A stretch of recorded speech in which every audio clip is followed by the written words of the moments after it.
রে। না, রেটা একটু উপরে চলে গেল। সা রে। না, তোমার রেটার শুরুটা ভালো হচ্ছে, তোমাকে বলি। সা রে। তুমি কি হচ্ছ? সা রে। রে বলে এবার আওয়াজটাকে চেঞ্জ করে দিচ্ছ, ওটা করো না। সা রে। চলো। রে। আ, রে। হ্যাঁ, অলমোস্ট ঠিক আছে এবারে। এবার বলো সা রে, তারপরে গা। সা না, সা গা। নেই। সা ঠিক নেই। সা ঠিক নেই বলি তোমার গা ঠিক হবে না।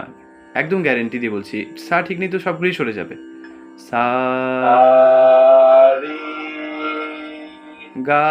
সা গা। এক্স্যাক্টলি। আ মা না, আবার ভুল হলো। সা মা। বলো সা থেকে মা। সা মা।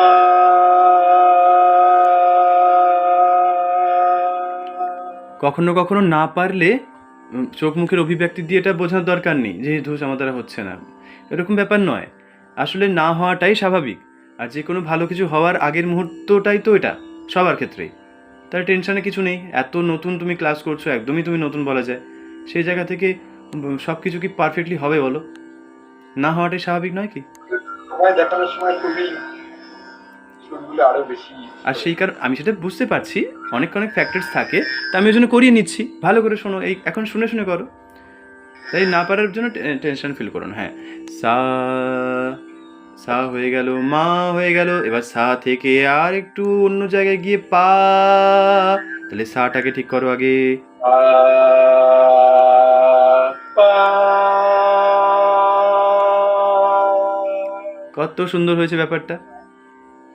তাহলে আবারও বলো সা রে।